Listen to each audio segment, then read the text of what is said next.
Boker Tov, shalom tout le monde, Bezrat Hashem, une excellente journée avec beaucoup de bonnes nouvelles, que des bonnes choses, Bezrat Hashem, la Torah de Rabbeinu, qu'elle délivre le monde, que ça mène à tout le monde, la Refoua, la Parnassa, les Ivugim, le Shalom Bayit, les enfants, les Shuvadat, Simchat Chaim, Bezrat Hashem, que des bonnes nouvelles. Alors on était dans notre Torah 54 sur le principe, on l'a vu hier, que comment Amalek il attaquait les faibles, et que toute la force des mains, c'est-à-dire toute la force de l'expression de l'âme dans la Emouna, dans la réalité, elle venait de la force de Moshe Rabbeinu dans ses mains, et que quand Moshe Rabbeinu il était fort, alors il pouvait donner à chacune la force de réaliser sa mélodie intérieure, c'est-à-dire son pouvoir, ce que chacune est venu faire sur terre. Donc, Aaron, son travail, c'était, grâce à lui, il y avait les Hanan et Kavod, c'est-à-dire on était protégés des attaques de Amalek. Mais disons que la perfection, c'est pas uniquement de se cacher des yeux de Amalek, puisqu'on a vu dans la Torah dans notre Torah, dans le texte de Rabbeinu, dans l'écoute Moharan, que, que quand on doit se sauver du mauvais œil, c'est parce qu'on voit qu'on n'a pas la force de résister. Quand est-ce qu'on n'a pas la force de résister? C'est quand on commence à avoir des doutes sur notre identité véritable, sur le bien qu'il y a en nous. Quand on commence à avoir des doutes, alors ça amène, ça donne de la force à Amalek.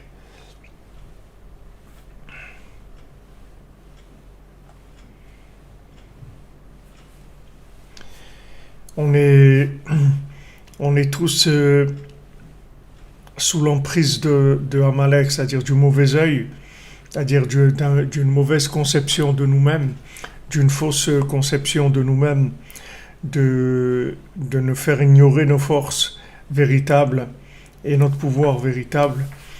Et donc, nous, il y a deux choses. Là, lorsqu'on n'a pas la force, alors on doit se cacher. C'est ce que faisait Aaron. Aaron, il nous protégeait. Il protégeait les gens qui ne sont pas arrivés encore à révéler le bien qu'il y a en eux, de manière à ce que, comme on dit que le poussin, il ne meurt pas dans l'œuf, qu'il n'y a pas dans l'œuf, qu'il n'y a pas un problème, que les gens ne se découragent pas. Donc ça, il faisait à Aaron ce travail. Mais le but, bien sûr, c'est de faire naître ce bien et de lui donner la possibilité de vivre et de s'exprimer et de s'imposer dans le monde. Donc on avait vu que Moshe Rabbeinu, quand il levait ses mains, alors ça donnait de la force pour lutter contre Amalek.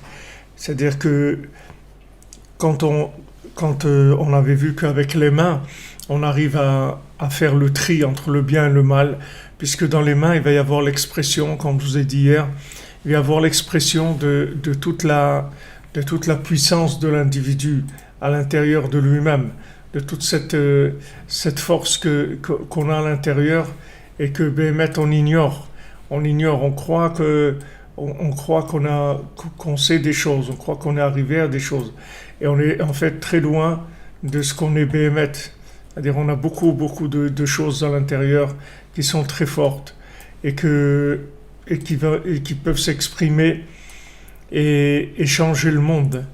Et tout le monde doit savoir qu'il peut changer le monde. Rabbi Nachman il dit de la Mishnah dans Pirkei Avot qui dit que chacune doit se dire que le monde a été créé pour moi, donc je dois réparer le monde. Rabbi Nachman il dit la suite, c'est pas que le monde a été créé pour moi pour consommer, c'est que le monde a été créé pour moi, que j'ai la capacité de réparer le monde. Comment je vais réparer le monde? En faisant naître le bien qu'il y a en moi. En le faisant naître, et en le faisant s'imposer, c'est-à-dire être là, que ce bien-là, c'est ce que mon âme, le message de mon âme, la mélodie de mon âme, plus s'exprimer dans le monde et aider le monde à changer. Alors Rabbi Nathan il dit que chez Zochim al yedei prinat yad, prinat simcha, l'achnia hara shebemedame. Quand on a le mérite, qu'on arrive avec la main à la joie, c'est-à-dire à repousser l'imagination, et maintenant de faire un tri, d'élever le bien qui est en soi vers la Kedusha, vers la sainteté, c'est-à-dire on arrive à connecter le bien qui est en nous vers Hachem par le fait qu'on est arrivé à la joie. La joie, elle libère de l'imagination, comme on a dit que la joie, ça rend libre. Donc ça fait tomber les mauvaises clipotes qui sont le mauvais œil. Donc quand on a des problèmes, il faut pas s'énerver contre les clipotes, il faut avoir de la joie. Parce que quand on a de la joie, automatiquement ces clipotes, elles tombent. Donc Rabbeinu il dit, ne te trompe pas, ne va pas lutter contre la source du mauvais œil, sois joyeux. Avec cette joie, tu vas libérer le bien qui est en toi, et le bien qui est en toi, il suffit largement pour se battre contre ces clipotes, c'est-à-dire contre toutes ces visions négatives qui veulent t'attaquer. En fait, toutes ces choses négatives qui nous attaquent, c'est pas ce qu'elles cherchent, c'est pas la chose elle-même négative. Ce qu'elles cherchent, c'est en fait nous donner une image négative de nous-mêmes. C'est ça qu'elles cherchent. C'est-à-dire, elles cherchent en fait à diminuer la croyance qu'on a dans le bien qui se trouve en nous. C'est ça le but de toutes les attaques. Le but des attaques, c'est pas l'attaque elle-même. Quand quelqu'un il nous attaque, c'est pas la chose elle-même par laquelle il nous attaque. S'il nous a fait un problème dans notre travail, ou s'il nous avait un problème à la maison, ou s'il fait un problème quelconque, c'est pas le problème lui-même qui compte. C'est-à-dire, ce qui est visé, c'est pas la chose. C'est pas de nous créer un problème fonctionnel. C'est pas dans la fonction. Parce que si on le prend dans la fonction, alors on croit qu'il faut se réparer la fonction. C'est-à-dire, il faut se battre pour réparer la fonction. Mais en fait, il faut pas se battre pour réparer la fonction. Il faut aller chercher la joie à l'intérieur de soi-même. Et parce que ce qu'on veut attaquer, c'est justement que la personne, elle perde confiance en elle. C'est ça qu'on veut. C'est-à-dire, toutes les attaques, elles sont faites pour ça. Vous voyez, quand par exemple, s'il y a un président ou un chef d'État ou un ministre ou quelqu'un ou un chanteur connu ou un écrivain connu, toutes les attaques qu'il y a, elles sont faites pour affaiblir la confiance que cette personne-là, elle a en elle. C'est ça le but. C'est pas autre chose. Donc il faut pas essayer de répondre. Il faut pas essayer de répondre sur le côté fonctionnel en essayant de réparer le côté fonctionnel. Il faut essayer de chercher la joie en soi de manière à se faire sortir le bien. Et ce bien-là, il va réparer le problème. C'est-à-dire ce bien-là, il va éloigner le mauvais œil, c'est-à-dire le côté négatif, qui se manifeste par des attaques sur le fonction, c'est-à-dire qui essaye de dysfonctionner à l'horizontale. Il essaye de dysfonctionner à l'horizontale. Mais le problème, c'est pas l'horizontal. Le problème, c'est le vertical. C'est pas l'horizontal. Le problème de l'horizontal, c'est il y a un problème dans l'alimentation du vertical. C'est là où se trouve le vrai problème. Donc quand maintenant vous voyez que vous êtes attaqué sur le fonctionnel, c'est-à-dire sur le côté des pieds, c'est-à-dire des pieds sur le côté des fonctions, il faut aller chercher la joie qui va réparer les pieds, comme c'est écrit pour Yaakov. Vaïssa Yaakov et Draglav. C'est écrit, Yaakov, il a levé ses pieds. Et Rashi dit que Nasa Libon et Draglav. Son cœur, il a levé ses pieds. C'est-à-dire que quand maintenant Yaakov, il a eu la nouvelle que son fils était vivant, que Yosef était vivant, cette joie-là, elle a fait bouger ses pieds. Tout de suite, il a fait ce qu'il avait à faire. Il a retrouvé le souffle divin qu'il avait quitté pendant toute cette période où il était triste. Alors le souffle divin l'avait quitté. Maintenant qu'il avait trouvé la joie, parce qu'il savait, Od, Yosef Chai. Quoi, Yosef, il est encore vivant? Oui, il est vivant. Non, elle a dit, c'est pas possible, je peux pas vous croire. Je peux pas vous croire qu'il est vivant. Il dit, mais oui, il est vivant. Regarde, voilà tout ce qu'il a envoyé pour toi. Regarde toutes ces choses-là. Tu vois que ça c'est pour toi. C'est des cadeaux qu'il t'a envoyés. Donc il a dit, allez, si c'est ça, allez, on y va. On va tout de suite. Je veux voir mon fils. Je vais aller tout de suite. Je vais faire ce qu'il y a à faire. Tout de suite. Libo, Nasa et Draglav. Son cœur, il a élevé ses pieds. C'est-à-dire que maintenant, quand il y a un problème dans le cœur, c'est-à-dire qu'il n'y a pas de joie, qu'il n'y a pas de connexion avec Hachem, les pieds, ils s'embourbent dans des choses négatives. Ils s'embourbent dans des sables mouvants, dans des ronces, dans des choses qui attrapent les pieds, qui empêchent à l'horizontale, qui empêchent de faire les choses. Mais ce qu'il faut, c'est pas donner des coups de pied. Ce qu'il faut, c'est libérer le cœur de la tristesse, aller vers la joie, chercher en soi les points positifs, se persuader qu'on est valable, qu'on a des choses en nous extraordinaires. Et une fois qu'on a ça, vous allez voir que les pieds vont se libérer automatiquement. Parce que l'ibo nasa et raglav, c'est-à-dire son cœur, il a élevé ses pieds. Il a porté ses pieds, c'est-à-dire ses pieds, son cœur, il a sorti ses pieds de la boue.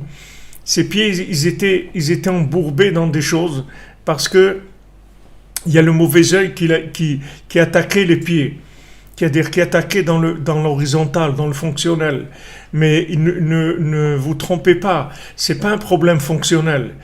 Le problème fonctionnel, il vient d'un problème de connexion au bien qui est en nous, de libérer le bien qui est en nous, d'avoir de la joie. Une fois qu'on a libéré le bien qui est en nous, le bien qui est en nous il se connecte automatiquement à l'infini. Et à ce moment-là, on a des forces, des énergies extraordinaires.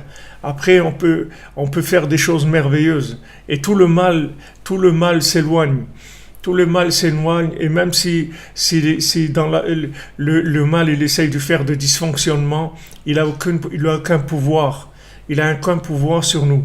Parce que du moment où on a trouvé la joie, on a trouvé la connexion avec Dieu, alors ça y est, on a trouvé Yosef. Ah, oh Yosef Rai, ah c'est vrai, le tzaddik il est vivant. Waouh, le tzaddik il peut m'aider. Le tzaddik il lève ses mains. Il lève ses mains, ça y est, le tzaddik il lève ses bras vers le ciel. Waouh, ça y est, oh Yosef Rai, ça y est, Yosef il est encore vivant. Alors à ce moment-là, il y a de la joie, et ça y est, les pieds, ils se mettent à fonctionner. Les pieds, ils se mettent à fonctionner. Le domaine des pieds, c'est le domaine de la réalité de l'horizontale, la réalité dans la matière, dans la logique, dans le fonctionnement de ce monde. Maintenant, pour le sortir de là, il faut que le cœur, c'est le cœur qui fait sortir les pieds, c'est pas les coups de pied. Les animaux, ils donnent des coups de pied. Mais l'être humain, il ne doit pas donner des coups de pied. Il ne doit pas essayer de faire donner des coups dans le fonctionnel, dans l'horizontal. Il doit savoir que quand on l'attaque dans les pieds, ça veut dire qu'en fait, il y a une faiblesse dans le cœur. Il faut que réveiller la joie, il faut danser, il faut chanter. Vous voyez Rabbi Nathan, toute sa vie, si vous lisez la vie de Rabbi Nathan, Chaye Moranat, la vie de Rabbi Nathan, vous allez voir comment chaque fois qu'il arrivait à être joyeux, comment il voyait ça comme quelque chose de tellement précieux. Il disait, j'ai tellement besoin d'être joyeux, c'est tellement important pour moi d'être joyeux. Parce que Rabbi Nathan, comme il portait en lui le message de Rabbeinu, il était attaqué par Amalek, il était attaqué par le mauvais œil. Et en quoi ce mauvais œil-là, il attaquait le plus, c'est de lui dire, mais tu es nul, tu es incapable, tu réussiras pas, tu pourras pas y arriver. Tant qu'il y avait ton maître Rabbi Nachman, tu aurais pu faire quelque chose, mais maintenant tout seul, qu'est-ce que tu vas faire? Qu'est-ce qu'un pauvre type comme toi, tout seul, qu'est-ce qu'il peut faire? Tu peux rien faire du tout. Il était attaqué sans arrêt. Mais lui, il n'a pas essayé de répondre dans l'horizontale.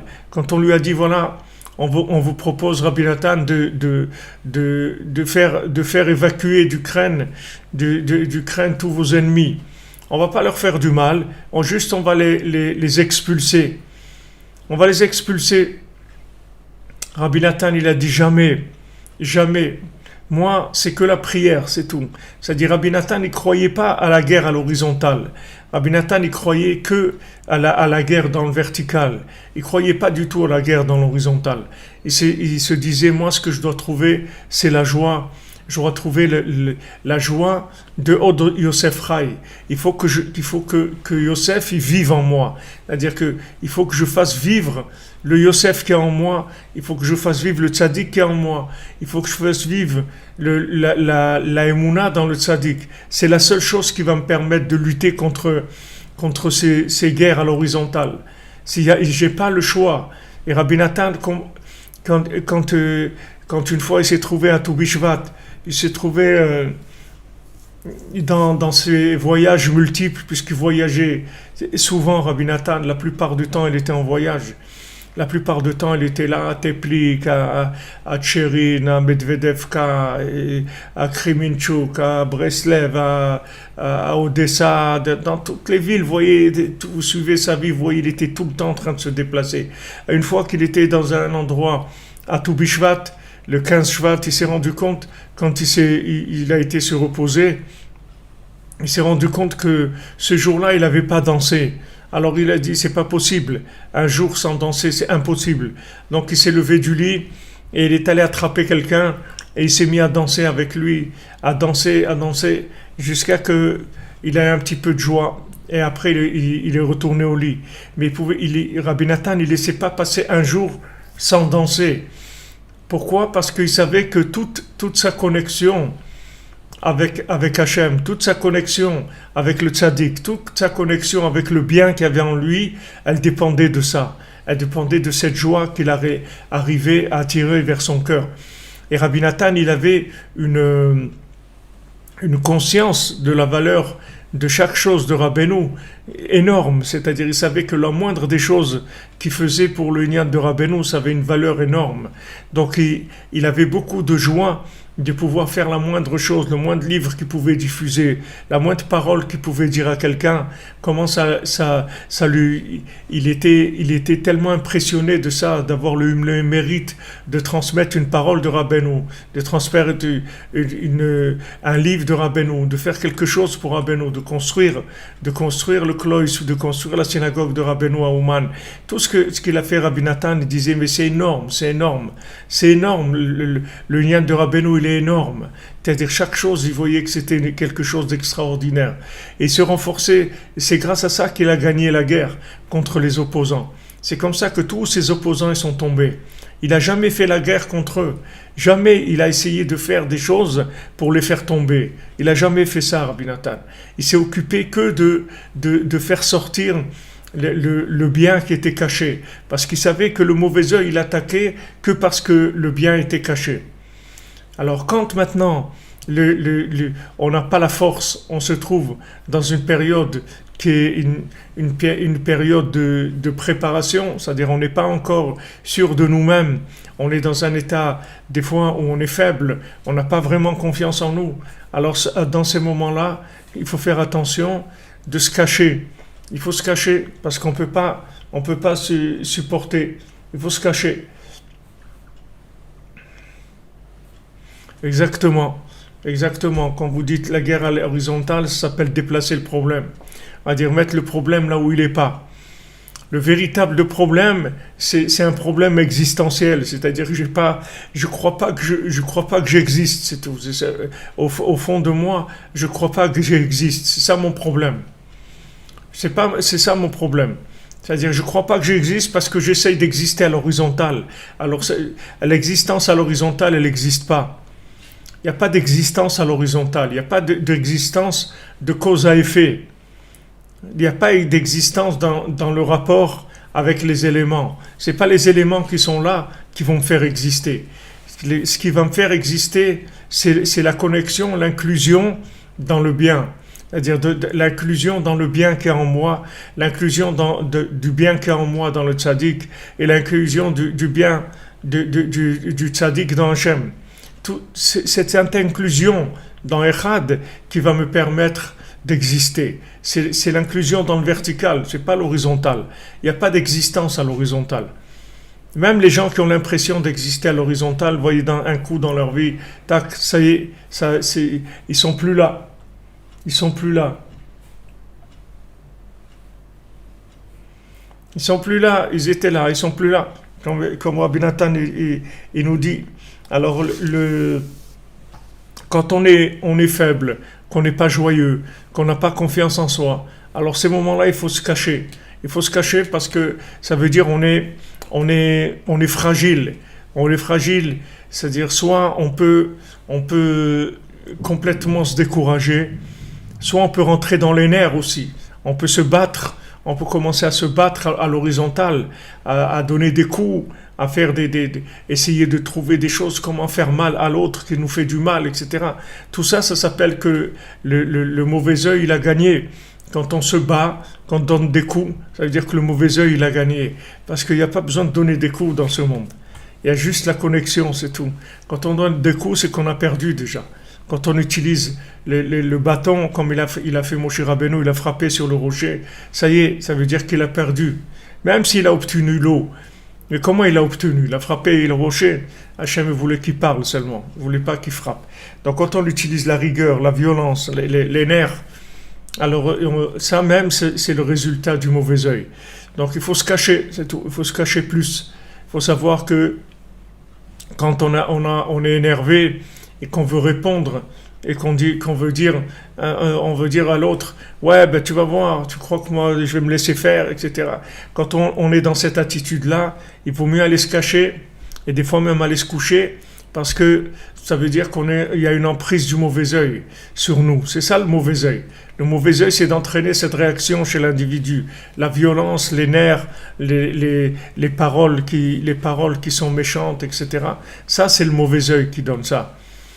Parce que si quelqu'un il n'a pas d'emprise du mauvais œil, il sait qu'il a un rapport qu'au vertical, c'est tout l'horizontal, c'est une conséquence, c'est un miroir, c'est un reflet du vertical. Mais c'est comme quelqu'un il voit quelque chose dans l'eau et il tape dans l'image qu'il voit dans l'eau. C'est sûr que s'il tape dans l'image qui va dans l'eau, il va plus voir l'image. Mais c'est pas parce que l'image, il a arrangé quelque chose. Il a juste bougé l'eau. Donc l'image, elle se reflète plus comme il faut. Alors il a l'impression qu'il a fait quelque chose. Quand il bouge les choses à l'horizontale, alors ça met du temps jusqu'à que l'image, elle revienne. Les gens, quand ils bougent des choses à l'horizontale, ils croient qu'ils ont fait quelque chose. Les gens, quand ils fuient leur vie par un manque d'engagement ou par des fois les gens ils veulent pas se marier ou des fois ils veulent divorcer ou ils veulent faire des choses ils vont donner des coups de bâton dans l'eau. Alors quand ils ont bougé des choses à l'horizontale, ils croient que comme maintenant l'eau elle est floue, elle a bougé, alors ils croient qu'ils ont réparé quelque chose, ils ont changé leur vie, ils n'ont rien changé du tout. Parce que tant qu'on ne change pas le vertical, tout ce que vous pouvez changer dans l'horizontal, c'est complètement imaginaire. C'est complètement imaginaire. Vous croyez que vous avez changé quelque chose, mais le changement, il est en vous. Le changement, il n'est pas ailleurs. Le changement, il est dans chacun. Il n'est pas avec l'horizontal. Et c'est pas la peine de casser le miroir si vous vous trouvez pas beau, parce que c'est pas comme ça que vous allez devenir beau. C'est pas par le fait que vous regardez plus à la glace que vous allez c'est pas ça que vous pouvez vous imaginer que vous êtes beau quand vous avez pas de glace. Mais c'est de l'imagination pure. Mais quand maintenant dans la vie vous cassez les miroirs, c'est-à-dire quand vous vous révoltez contre des personnes ou contre des situations, en fait vous cassez des miroirs, c'est tout. Alors maintenant, c'est sûr que quand vous cassez le miroir, vous êtes tranquille. C'est-à-dire, vous êtes tranquille. Imaginez, si vous voulez pas réparer, si vous voulez vous imaginer que vous êtes quelqu'un de magnifique, de beau, etc., de réussi, d'intelligent, de parfait, de généreux, tout ce que vous voulez. Alors c'est sûr, quand vous cassez les miroirs qu'il y a autour de vous, qui font en fait que vous renvoyez votre image, c'est sûr que momentanément, vous allez être tranquille. Ça va durer quelques jours. Comme j'ai un ami une fois, il m'a dit voilà, j'en pouvais plus et tout. J'ai divorcé. Il m'a dit, Béhémet, j'ai eu un bonheur extraordinaire. Ça a duré 15 jours, c'est tout. Et 15 jours après, ça a repris. Ça a repris de plus belle. Ça a repris de plus belle, les problèmes. Parce que le miroir, si vous cassez le miroir de la salle de bain, il y aura un miroir à la salle à manger. Si vous cassez celui de la salle à manger, il y en a rien dans la chambre à coucher. Et si vous savez il y aura un autre miroir qui va sortir. Il y a un autre miroir qui va sortir. Arrêtez de jouer avec les miroirs. Arrêtez de jouer avec les miroirs. Laissez tomber les miroirs. Allez directement au problème et arrangez le problème, c'est tout. L'horizontal, il ne fait que refléter votre manque intérieur, c'est tout. Et il est là pour vous aider, justement, à vous rendre compte qu'il y a un problème. Vous vous rendez compte qu'il y a un problème. Parce que justement, vous êtes attaqué à l'horizontale, ça veut dire au vertical, vous avez un problème. Vous avez problème avec le bien qui est en vous. Vous ne l'avez pas fait sortir. Le bien qui est en vous, il n'est pas né encore. Donc commencez à vous en occuper. Commencez à faire Chatzot, à faire Idbodedut, à faire Tikkun HaKlali, à venir à Ouman, à étudier les enseignements de Rabbi Nachman. Faites naître ce bien-là. Rabbi Nachman, il a dit, là où il y a du bien, viens vers moi. Donc voilà, vous avez quelqu'un qui vous dit, regardez, moi, je suis un pôle d'attraction du bien. Je suis un pôle d'attraction du bien. C'est-à-dire, j'ai une force d'attraction énorme. Donc lâchez-vous, c'est tout. Lâchez la guerre, arrêtez la guerre. Arrêtez la guerre, arrêtez de faire la guerre sur les miroirs. La guerre des miroirs, arrêtez la guerre des miroirs. Arrêtez la guerre contre les miroirs et vous allez voir, vous allez être absorbé, aspiré par le bien qui est en vous, par le bien qui est dans le tzaddik, par le bien qui est Hachem, c'est le shoresh de tout le bien, c'est la racine de tout le bien qu'il y a dans le monde. Donc les gens, ils se battent contre les miroirs, ils passent leur vie à ramasser des morceaux de verre par terre pour pas que se blesser les pieds, et c'est ça leur vie. Et quand ils ont cassé un miroir, ils disent ça y est, je me suis débarrassé de lui, ça y est, j'ai terminé. Une fois, il y avait un jeune qui m'avait parlé, il m'avait dit, voilà, je vais me suicider, je suis venu me confier à toi parce que tu es la seule personne en qui j'ai confiance, etc. Alors, voilà, j'ai décidé de me suicider, etc. Je lui dis, mais sache une chose, que si tu te suicides, au même moment où tu te suicides, tu vas renaître tout de suite et dans une situation pire que celle que tu es maintenant. Alors, continue avec ça, va jusqu'au bout, finis, et c'est tout, t'as terminé. Bon, Racham, il a continué, et il s'est marié, il a fait sa vie. Si vous devez être un miroir sur les autres, et vous devez être le miroir du bien qu'il y a dans l'autre, oui. Pas du mal. Vous devez être le miroir du bien. C'est-à-dire que, en fait, si vous vous êtes trouvé, vous devenez le miroir du bien. Il y a des miroirs déformants, vous voyez, je crois que c'est je sais pas où il y a un palais des glaces, ou je sais pas comment ça s'appelle. Il y a un endroit où il y a des miroirs déformants comme ça. Alors le monde, il reflète le mal. Maintenant, Rabbeinu dit que quand vous vous rapprochez du tzaddik, quand vous venez chez le tzaddik à Ouman, alors vous devenez un reflet du bien qu'il y a dans l'individu. C'est-à-dire que quand la personne, elle se voit en vous, alors elle se voit bien, elle voit le bien qu'il y a en elle. C'est ça le miroir que vous devez être pour les autres. Vous devez permettre aux autres de refléter le bien qu'il y a en eux.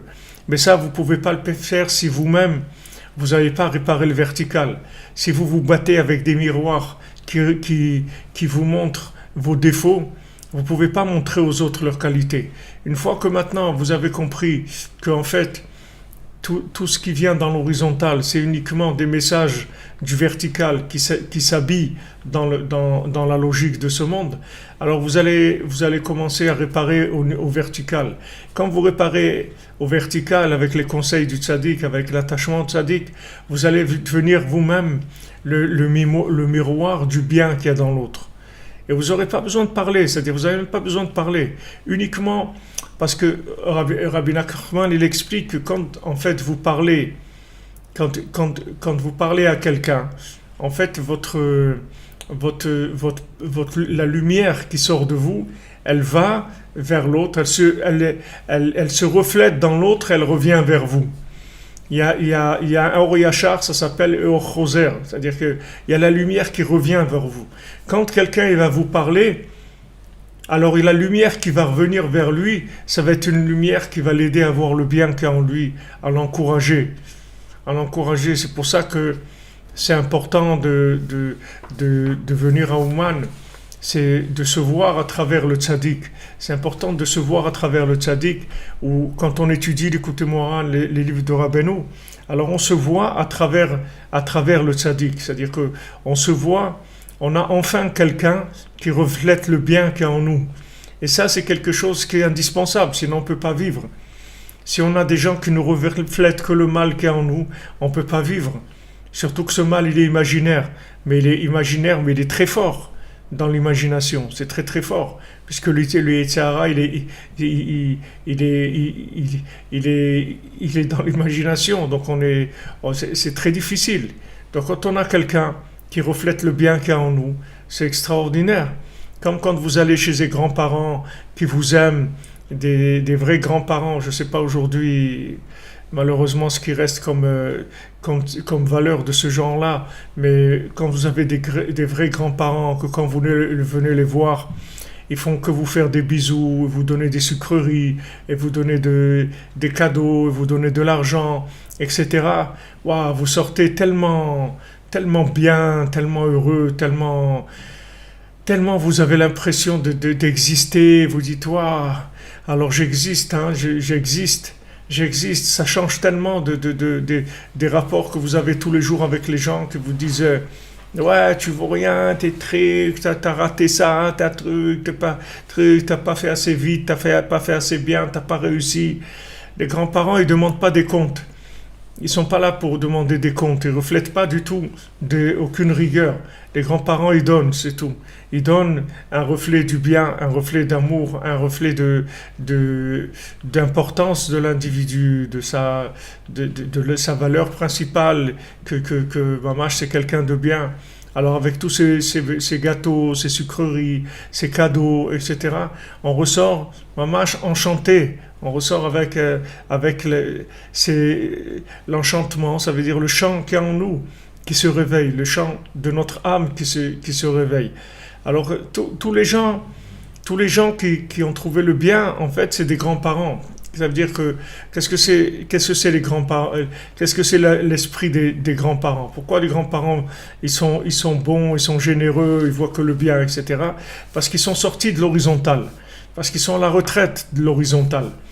Comme ils ont pris la retraite de l'horizontale,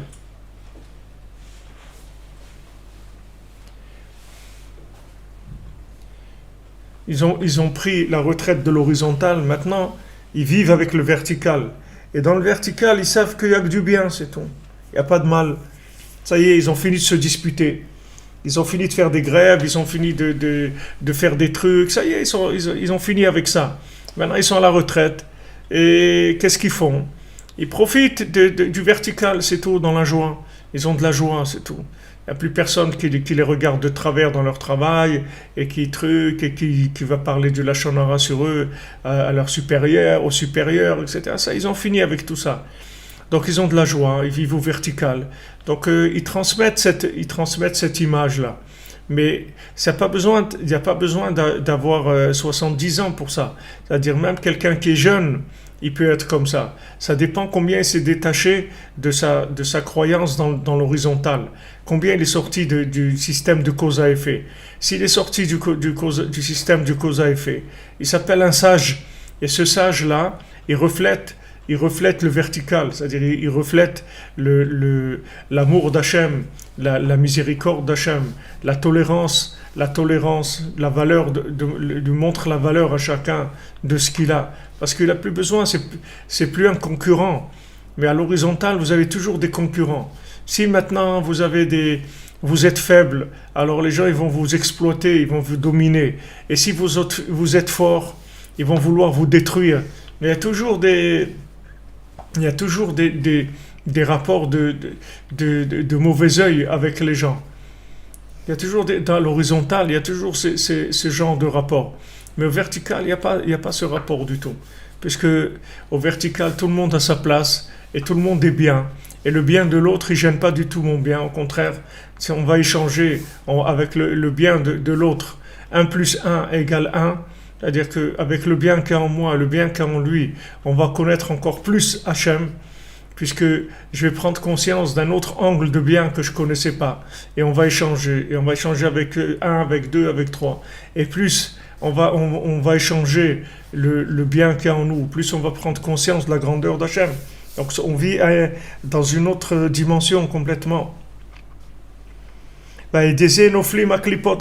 Donc c'est ça qui fait tomber tout le côté négatif qui nous attaque. Tout le mauvais œil. Ra'agamour. que le mal complet, c'est-à-dire le mal, si vous voulez, le mal, c'est la force d'imagination négative, que là-dedans, il n'y a pas de bien, puisque c'est quelque chose d'imaginaire et qui transforme tout en une vision négative. Hem noflim le gamre, ils tombent complètement, c'est-à-dire ils vont complètement disparaître. Chez eux, prinat mapalat amalek shurahin, que ça c'est le principe de la chute de Amalek qui s'appelle le mauvais œil. À l'idée Aramat Yad Moshe, par le fait que Moshe, qui est le tzaddik, il lève ses mains. Shaya Rabban Shel Kol Anveim, que lui c'était le maître de tous les prophètes. Chez Zachal Yaspiklaria Meira, que lui, voilà, vous voyez, Menachamaim, je vous ai parlé des miroirs. Voilà maintenant, dans le texte, Rabbi Nathan lui-même, il nous rapporte, il dit chez Zachal Yaspiklaria Meira, il a eu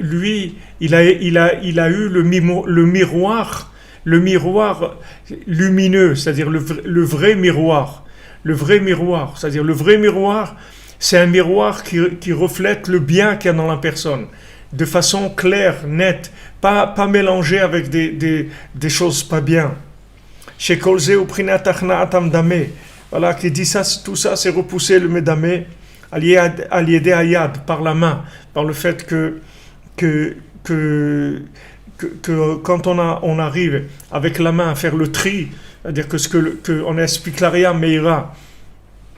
Moshe Rabbeinu s'explique l'aria meira, c'est le miroir de lumière, le miroir du bien, le scanner du bien. Imaginez-vous, vous passez dans un scanner, il vous ressort tout le bien qui est en vous. Wow, il dit voilà, toi tu as des capacités de faire ça, et si tu fais telle chose, tu vas réussir, tu vas arriver à faire extraordinaire. C'est ça Moshe. Moshe, c'est une aspiklaria meira. C'est un miroir de lumière, pas un miroir d'obscurité, pas un miroir dans lequel toutes les images elles sont faussées.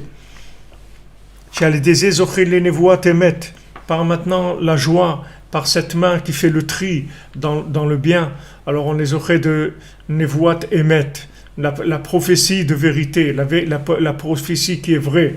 C'est ça que quand on dit Moshe Rabbeinu, qu'il est Rabban Shel Kol Anviim, à dire c'est le maître, Moshe Rabbeinu, c'est le maître de tous les gens qui vont prophétiser. Qu'est-ce que ça veut dire prophétiser? Ça veut dire trouver le champ qu'il y a en moi, trouver le point de mon âme. C'est ça prophétiser. Prinat ka'asher diber Hashem beyad Moshe. Comme on voit comme Hashem a parlé dans la main de Moshe. Quand on traduit en français, on ne dit pas dans la main de Moshe. Parce que, en français, quand on dit comme ça ne veut rien dire. Mais en hébreu, c'est écrit comme ça. Ka'asher diber Hashem beyad Moshe. Alors, quand on traduit en français beyad Moshe, ça veut dire par l'intermédiaire de Moshe. Comme Hashem nous a dit, par l'intermédiaire de Moshe. Mais en hébreu, c'est écrit beyad Moshe, pas aliédé Moshe. Il aurait pu avoir écrit Kacher Diber Hashem, Aliédé Moshe. Non, même Aliédé Moshe, c'est par les mains, avec les mains. C'est Beyad Moshe. Maintenant, mot à mot, ça veut dire que Hashem, il a parlé dans la main de Moshe. Ça veut dire qu'il a parlé dans la main. Il a pris la main de Moshe, il a parlé dedans. Ça veut dire qu'il a parlé dans la main de Moshe. Ça veut dire que Hashem, il a parlé dans la main de Moshe. C'est-à-dire quand Moshe Rabbeinu, il lève sa main, et grâce au fait qu'il lève sa main, il fait sortir le bien qu'il y a en nous, comme dans les téléphones, quand vous voulez faire un selfie, alors vous levez votre main, et quand le téléphone il voit votre main, alors il prend la photo automatiquement, il prend votre photo. Alors imaginez-vous que vous levez la main, et ça prend la photo du bien qui est en vous. Waouh, vous avez un selfie du bien qui est en vous, extraordinaire. Alors Hachem, il a parlé dans la main de Moshe Rabbeinu. C'est-à-dire que maintenant, quand c'est dans la main de Moshe Rabbeinu, ça veut dire que Moshe Rabbeinu il arrive à nous transmettre la foi dans le bien qui est en nous pour le faire naître, pour le faire se réaliser, grandir et s'installer dans le monde, vivre dans le monde, ce bien-là. Donc Hachem, il parle Beyad Moshe. il parle dans la main de Moshe. C'est-à-dire que si tu passes pas par la main de Moshe, tu vas pas comprendre la parole d'Hachem. Toi, tu vas croire que la parole d'Hachem, ça veut dire ça ou ça veut dire ça. Tu vas interpréter d'après ton esprit. Voilà, Hachem, il a dit ça, ou j'ai fait telle bêtise, ça veut dire qu'Hachem, il m'aime pas. Tu vas avoir plusieurs interprétations de ce que ça veut dire la vie. Mais si tu veux avoir la véritable interprétation, c'est Hachem, il a parlé dans la main de Moshe.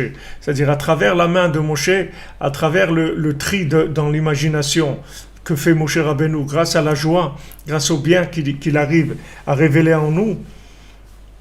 Grâce à ça, on a la prophétie. La prophétie, ça veut dire c'est la véritable vision des choses. C'est ça la prophétie. La prophétie, c'est de voir le bien qu'il y a dans chacun. Rabbeinu, il parle du Chazan. Rabbeinu, il parle du Chazan. Pourquoi Chazan, en hébreu, c'est le chanteur. D'accord? C'est le Chazan, c'est l'officiant qui sait chanter. Rabbeinu dit pourquoi il s'appelle Chazan? Chazan, ça veut dire visionnaire, normalement. Chazon, le José de Lublin, on dit le visionnaire de Lublin. Un Chazan, c'est un José, c'est quelqu'un qui voit. Qu'est-ce que veut dire que c'est quelqu'un qui voit?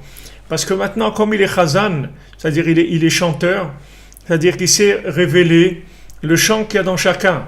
C'est-à-dire qu'avec sa mélodie, ce Chazan-là, il révèle le bien qu'il y a dans chacun. Et grâce au bien qu'il y a dans chacun, il construit le Mishkan.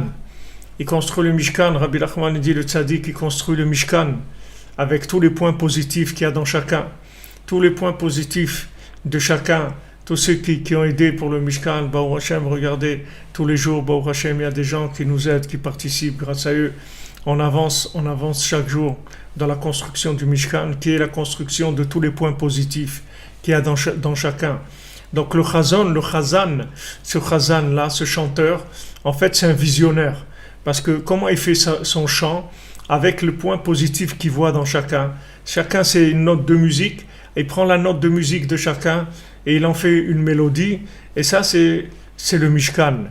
C'est ça le Mishkan. C'est pour ça que Chazan et Chazon, c'est la même racine du mot. C'est-à-dire un Chazan, c'est un José aussi. C'est-à-dire c'est un visionnaire. C'est-à-dire qu'il donne la vision véritable. C'est-à-dire que la vision véritable, c'est-à-dire la vision du bien et qui est éternelle. Il n'y a que le bien qui est éternel. Tout le reste, ça va disparaître. Il n'y a que le bien qui est éternel. Alors le chant, il fait sortir, si vous voulez, le chant de ce Chazan-là, de ce chanteur qui est spécialisé, qui est un chanteur spécialisé, parce qu'il fait son chant avec les mélodies de chacun. Il assemble la mélodie de chacun, avec ça il fait son chant. Donc c'est un chant extraordinaire qui donne de l'espoir, qui donne de l'enthousiasme, qui donne un esprit entreprenant, qui donne de l'éveil. Ouais, on a envie de faire des choses. On dit ouais, allez, on y va, allez, on a des rêves, on va les réaliser, allez, on va aller vers tel pays, vers tel endroit, vers telle rencontre, allez, on y va. Je vois des gens, ils viennent ici à Ouman, des jeunes avec leur sac à dos comme ça. Allez, ils viennent, ça y est, ben voilà, j'ai pris un billet, je suis venu, c'est tout. Les gens, ils osent exister, ils osent vivre, ils osent faire sortir le bien qu'il y a en eux. Alors que le monde entier, il essaye d'étouffer le bien qu'il y a en vous, en vous disant que vous amenant toutes sortes de preuves à l'horizontale, que vous êtes incapable, ou que c'est pas le moment, ou qu'il faut être sérieux, et il faut pas prendre de ses rêves pour des réalités, etc. Alors que tout ça, c'est du mensonge complètement. Mais grâce au miroir de lumière de Moshe Rabbeinu, alors on a ce chant qui se réveille en nous, et on a cet enthousiasme, et on a envie de construire, on a envie de faire de belles choses, on a envie de faire des choses magnifiques. Ça vient de notre âme, c'est notre âme qui nous transmet ces choses-là. Donc parmi les 6 choses qu'on mentionne le matin, les 5 choses qu'on mentionne le matin après la prière, il y a aussi de se souvenir de la sortie d'Égypte. Qui Paro Mitzrayim Prinat Kamocham Dame, parce que Paro et l'Égypte, c'est quoi Hamedame?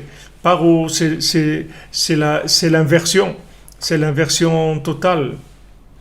Et Mitzrayim, c'est le Metzar, c'est l'étroitesse, c'est-à-dire d'avoir l'impression d'être à l'étroit, d'avoir l'impression d'étouffer, de s'asphyxier, de plus en pouvoir, j'en peux plus, etc. Tout ça, les nerfs, toutes ces choses-là, c'est le Metzraïm, c'est l'étroitesse.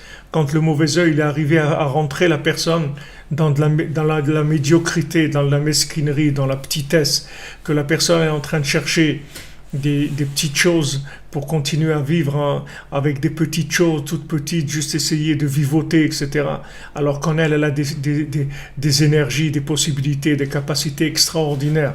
Ça vient de Metzar. Metzar, ça veut dire l'étroitesse. C'est-à-dire que rentrer la personne dans la petitesse d'esprit, Mochin de Katnout, l'esprit réduit, l'esprit atrophié, tout petit, voir petit, voyez, voir tout petit, voir tout petit, voir tout petit, voir la vie en petit. Ça vient de l'Égypte, ça vient de Paro et de l'Égypte. Paro fait de l'inversion. Paro, il embrouille avec le Médamé, mais le but de l'embrouille de Paro dans l'imaginaire, c'est de nous amener à la petitesse d'esprit. Et cette petitesse d'esprit, c'est quelque chose qui est très dur parce que on est obligé de passer par là pour grandir, on est obligé de passer par là malheureusement, comme un bébé, il passe par là. On passe par cette petitesse-là, mais il faut en sortir. Pour ça, quand on est sorti d'Égypte, même quand on est sorti d'Égypte, on a commencé après à regretter l'Égypte, à dire ouais, c'était super là-bas en Égypte et tout. Tout s'est inversé en nous, tellement on était complètement formaté dans une mentalité de petitesse, d'atrophie, des choses toutes petites. Des choses toutes petites, mamache, des choses toutes petites. On voyait la vie toute petite, comme un esclave, c'est-à-dire un esclave, il dit ouais c'est bon, il me donne à manger, j'ai un lit, ouais c'est super, qu'est-ce que tu veux de plus? Mais pourquoi tu es venu dans ce monde pour manger, pour avoir un lit, c'est tout, il n'y a rien d'autre à faire. Ça y est. Il dit non, moi tu comprends, je veux pas me faire du souci, voilà, j'ai mon lit, j'ai mon truc à manger, c'est bon, il y a pas c'est bon, on va pas se prendre la tête, hein, on va pas etc. Et ça c'est le résultat de l'atrophie mentale. Et en général, c'est ça les programmes scolaires. Les programmes scolaires universitaires, c'est pour créer des atrophiés mentaux, c'est-à-dire d'apprendre à des gens à avoir une tête réduite.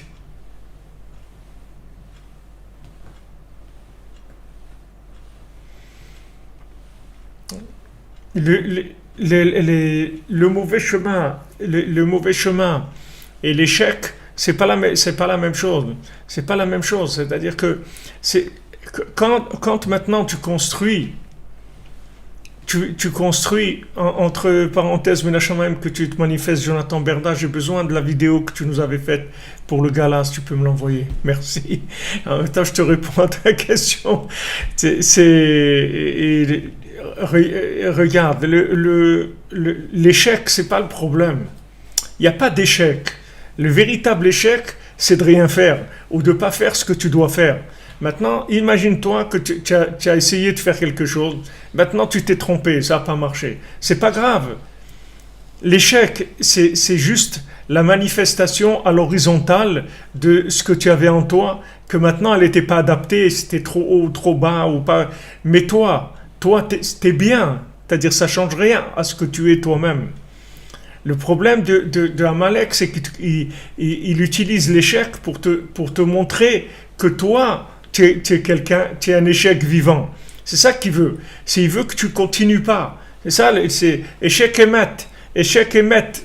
Échec et il est mort. C'est-à-dire que ce qu'il veut à travers l'échec, c'est tuer la personne. Mais des échecs, on en a. C'est-à-dire, comme on dit, on a perdu une bataille, mais on n'a pas perdu la guerre. Aucun n'a perdu une bataille, c'est-à-dire on s'est trompé. On a fait ça et ça, ok, on s'est trompé. De trouver le bien qui est en toi, c'est pas que tu vas jamais te tromper, c'est que pas que tu vas jamais avoir des échecs, mais ces échecs-là, ils vont pas atteindre la confiance du bien qui est en toi. Tu vas continuer, c'est tout. Tu vas te relever et tu continues, c'est tout. C'est ça la vérité. La vérité, c'est que tu sais que le bien qui est en toi, il va y arriver. Maintenant, tu as eu un échec. Tu recommences, c'est tout. Mais c'est pas Amalek, lui, il veut coller l'échec avec la personne en disant que maintenant, puisque tu as un échec ou deux échecs, ça veut dire que toi-même, t'es quelqu'un qui entraîne l'échec. Que l'échec, il vient de toi. L'échec, il vient pas de toi. L'échec, il vient de la méthode que tu as utilisée. À la fait que maintenant, s'il y a eu un échec, ou même Hachem, il a voulu que ça marche pas pour l'instant. Mais toi, tu dois faire ce que tu as à faire. Toi, tu dois croire en toi et tu dois te battre sans arrêt jusqu'à ce que tu arrives à là où tu dois arriver. L'échec ne doit pas du tout t'affaiblir. Tu recommences, c'est tout. Tu recommences, ça n'a pas marché une fois, je recommence, jusqu'à ce que ça marche. Jusqu'à ce que ça marche, jusqu'à ce que j'y arrive. Mais Amalek, lui, il veut te coller l'échec sur toi, en disant que toi, tu es une personne qui ne peut pas réussir. Et s'il arrive à te faire croire ça, ça y est, il a gagné. Et en fait, c'est ça qu'il veut. Il veut arriver à ça. Et ça vient de la tristesse. Tu vois un enfant, l'échec, ça lui fait rien du tout. Un enfant, il tombe, il se relève. Un enfant, il n'est pas atteint par la difficulté. Ça le dérange pas. C'est-à-dire que même que ça marche pas, il recommence. C'est tout. Il n'a pas un problème. Il n'a pas un problème. Il est toujours joyeux. Il recommence. Il n'a pas un problème avec ça. Mais quand tu grandis, le fait que maintenant tu as l'arbre de la connaissance du bien et du mal qui vient, alors tu enregistres les échecs, soi-disant de façon intelligente. Et intelligente, ça veut dire que tu finis par déduire que c'est toi qui a pas de valeur, parce que tu as eu des échecs. Mais c'est faux. C'est faux. Ta valeur, elle est infinie, parce que le bien qui est en toi, il vient d'Hachem. Et tes capacités sont infinies. C'est juste à toi d'y croire, c'est tout. Toi, tu dois y croire. Plus tu vas y croire, plus ça va naître, ça va sortir. Et pour que tu y crois, il faut que tu aies affaire à des gens qui te renvoient des images positives de toi, pas négatives. Si tu es entouré des gens qui ont des miroirs négatifs, tu vas finir par croire que tu as un problème, tu comprends? Alors que tu n'as aucun problème du tout. Tu n'as vraiment aucun problème. Même si tu as des problèmes à l'horizontale, ce sont des problèmes de fonctionnement, mais ce ne sont pas des problèmes intrinsèques, ce ne sont pas des problèmes essentiels. Essentiellement, tu n'as aucun problème du tout. Tu es animé d'une âme qui est que du bien et qui n'a aucune limite dans le bien qu'elle peut réaliser dans ce monde. Alors, un échec, c'est tout. Allez, on continue. Comme les gens qui sautent la haie, les courses à la haie, là. Il est sauté, il a fait tomber une haie. Oh, continue à courir, c'est tout. Il va pas venir la ramasser. Vous commencez à dire, waouh, le truc. Allez, continue. C'est tout, il ne s'arrête pas. Comme on voit dans Manal, Alken, Miachar, Sheyatsu, Mitzraïm, ou Miparo, Vienechouya Medame, Velakro, Atzamot Yosef Imaem, Aedeze, Ika, Achnatam Dame, Rakarba, Aleem, Amalek, Jouaraïn, Vechoule. C'est-à-dire que maintenant, ils sont sortis de l'esclavage, ils sont sortis de Paro, ils ont repoussé le Médamé et ils ont pris avec eux les ossements de Yosef. Ils ont pris avec eux les ossements de Yosef. Ça suffit pas d'être sorti de Paro, ça suffit pas d'être sorti de Mitzrayim. Il faut prendre avec soi les ossements de Yosef. Il faut venir à Ouman. Il faut prendre les ossements de Yosef. Si on prend pas les ossements de Yosef, même si on est sorti de chez Paro, même si on est sorti d'Égypte, ça va revenir comme c'était.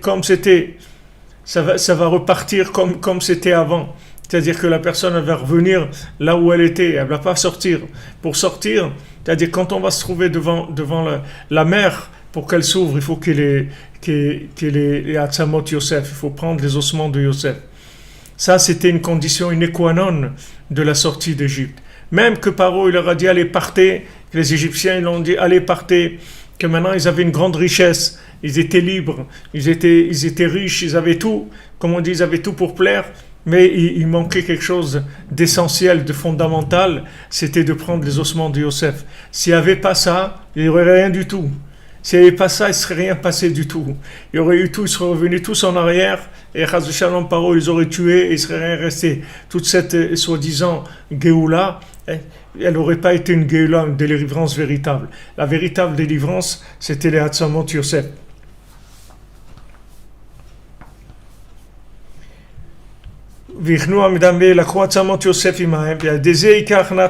Grâce à ça, ils ont repoussé le Médamé, l'imagination. Shuaraïn, Vezachouli Achneol, Shabro Gamken. Et après, il est venu à Amalek et ils ont eu la force de le casser aussi et de faire ce qu'ils avaient à faire. Ils ont cassé le mauvais œil de Amalek. Ils sont arrivés parce que ils avaient eu la sortie d'Égypte et ils ont pris les ossements de Yosef avec eux.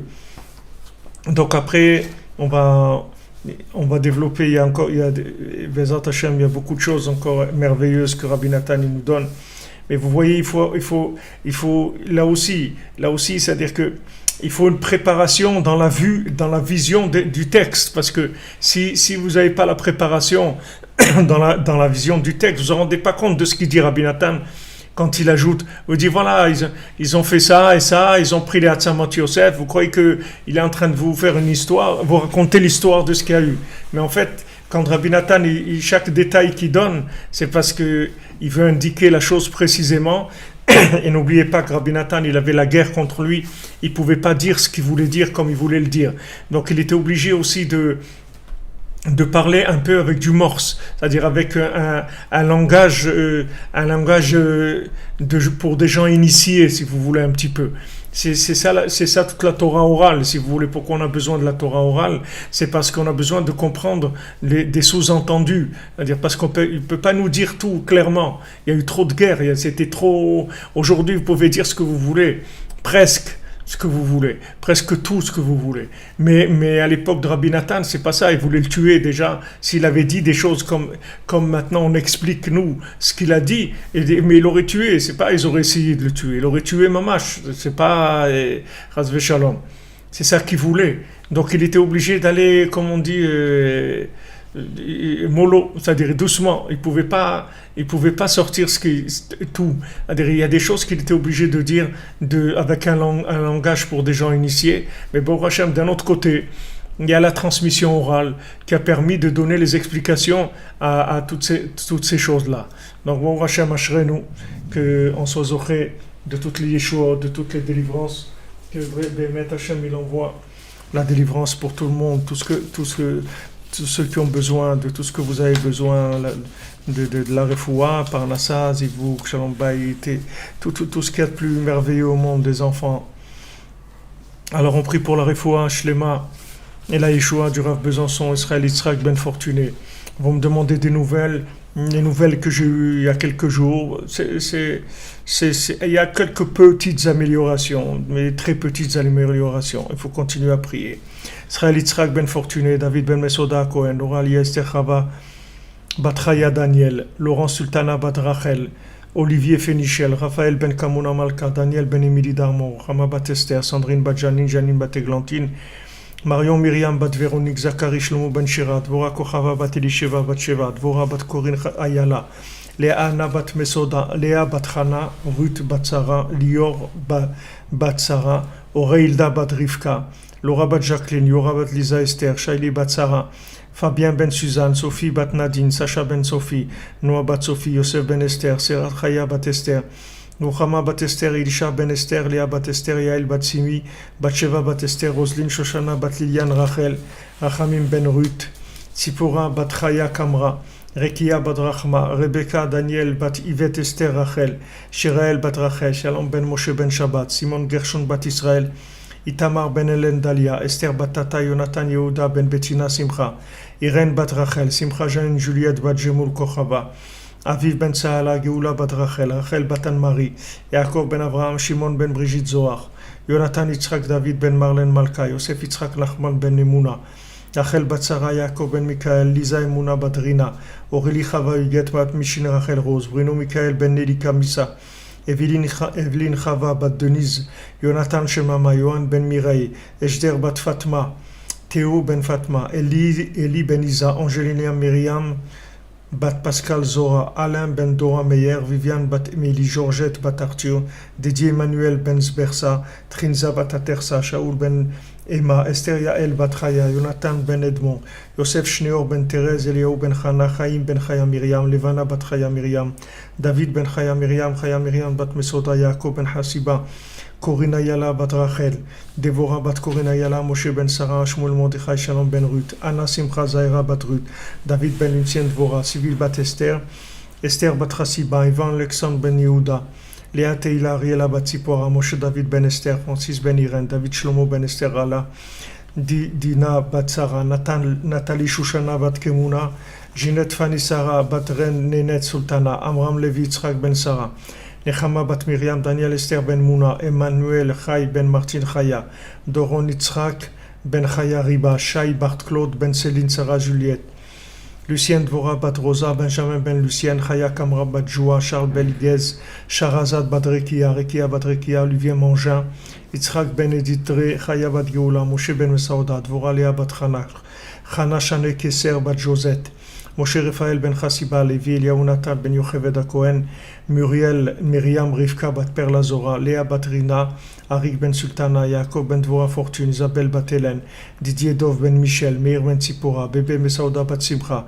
Simcha bat Frecha, Chantal Elisiael bat Liliane Joaja, Liliane Joaja bat Émilie Esther, Patrick Yosef ben Liliane Joaja, Yael Lisa bat Léa, Keren ben Nicole Korava, Yael bat Nicole Korava, Arlette bat Émilie Jamila, David ben Moshe, Rivka bat Zari, Michael ben Yaakov, Yael Amoyal bat Rachel, bat Sheva Chana bat Miriam, Miriam bat Marie, Raquel bat Elsa, Massimo ben Raquel, Claudio ben Pina, Elsa bat Hilda, Sarah Linda bat Sultana, Esther bat Sultana, Chaya Mushka bat Chana, Aviel ben Emma, Chaya bat Myriam, Yvan Alexandre ben Adam, Renaud Moukoko ben Ruth Charlotte, Marie-Dominique bat Jean-Claude, Thomas ben Jean-Claude, Jean-Claude ben Jean, Isaoura bat Jean-Yves, Léopold ben Patrick, Jean-Yves ben Jean-Claude, Moshe ben Chana, Kamuna bat Turquia, Didier Somyanga ben Marie-Lise, Laurent Shlomo ben Sultana, Michael ben Yehudit, Yann David ben Suzy, Sandra Mesodi bat Dvora,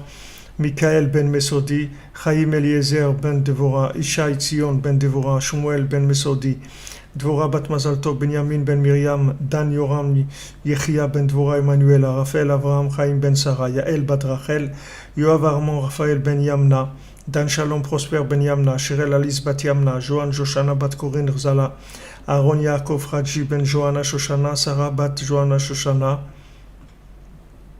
Elior Moshe ben Johanna Shoshana, Michael Nathan ben Sivi Mecha, Liora Rachel bat Elisheva, Shane Myriam bat Elisheva, Olivier Yosef ben Sivi Mecha, Perle bat Antoine, Bénédicte Charles Kofi Black ben Marthe Mokoko, Nessim Cohen, Jonathan ben Marie, Rivka Cohen, Jonathan bat Marie, Mongia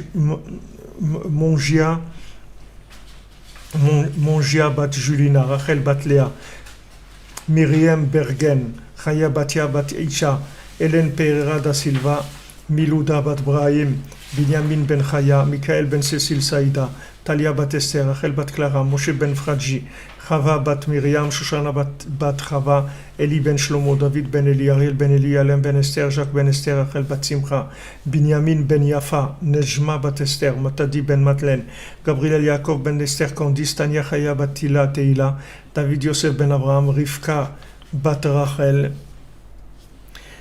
Johanna Zissel bat Yehudit, Anne Jacobson, Li bat Limor. Et pour l'élévation de l'âme de Keren Ruth bat Rina, Aurel bat Rachel, Sheli Rachel bat Lili,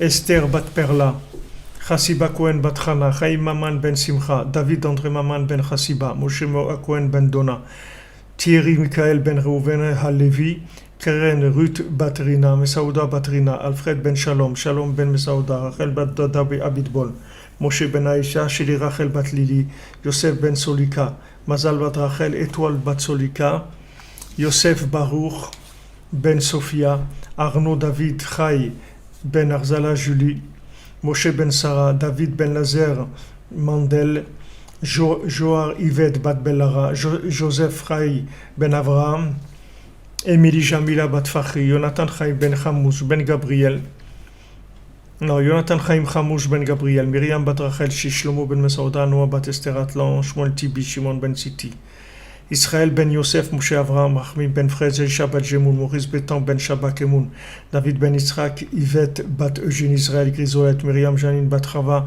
Sarah bat Sarah Doré, Messar ben Herman, Albert Avram Chavi ben Marie Waknin, Francis ben Carmel, Irène ben Rachel, Dviri Yehuda ben Yoav et Rachel Chourak, Muriel Marie Myriam bat Dévorah Fortuné, Sylvie Léonie bat Micheline, Élise, Estelle, Myriam Myriel bat Louise Aziza, Jacques Yaakov ben Abraham, Prosper Mesaoud ben Sultana, Jean ben Marcel et Isaac, Isaac ben Frédérica Elitman, Gourfinkel, David ben Shlomo, Moshe ben Esther, Maurice Ashkenazi, Marcel Roger ben Marie-Mathilde, Mei Marvin ben Hamusha Cohen, Angèle bat Louise, Yoshua David Yert, Gerben, Rachel bat Emily, Chaim ben Yaakov, Tikva bat Sultana, Violette Tamar bat Gracia, Reuven ben Sion, Hervé ben Magdeleine, Mir ben Eugène, Nissim ben Mesaouda, Mouhimid Ahmed, Girsch ben Modko, Sipa bat Sarah, Rivka bat Sarah, Victor André Yechia ben Emma, Reuven ben Sion, Moshe ben Zara, Yosef Yitzhak ben Khlifa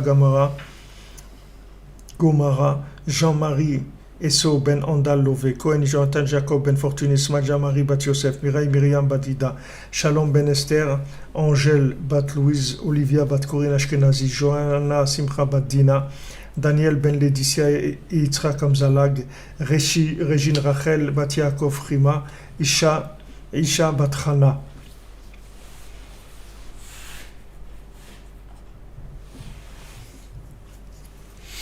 Voilà les amis, merci beaucoup. Refoua Shlema pour Rachel Batléa.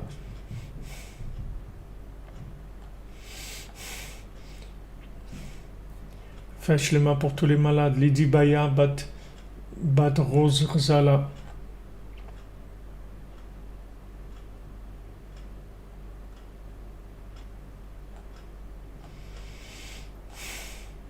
La liste s'est allongée, ouais. Qu'est-ce que vous voulez qu'on fasse? Et les gens qui ont besoin, la moindre des choses qu'on peut faire, c'est au moins l'étude à leur Bezrat Hashem, on sait que c'est ce qui marche le plus, c'est ça.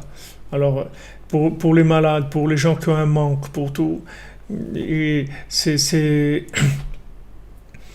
et les gens qui sont dans l'autre monde, combien ils ont besoin, les pauvres et tout, qu'est-ce qu'ils ont fait dans leur vie, est-ce qu'on sait ce qu'ils ont fait, est-ce qu'on sait où ils en sont et tout. Mais ce qu'on sait, c'est chaque fois qu'on va mentionner leur nom et qu'on va faire une étude à leur mémoire, ça va les libérer, ça va les aider, Bezrat Hashem. Alors en tout cas, merci de nous soutenir, de nous aider à continuer. Merci, bon Hashem, il y a des gens qui font des dons très honorable, très bien et avec beaucoup de cœur, Baruch Hashem. Et c'est ça qui va construire le Mishkan, c'est ce cœur-là qui va construire le Mishkan. Et c'est pour ça que Rabbeinu il veut que vous participiez, c'est parce qu'il veut qu'il y ait le cœur, une partie du cœur, du chant de chacun dans ce Mishkan, Bezrat Hashem. Merci pour tout et beaucoup de délivrance pour tout le monde dans tous les domaines.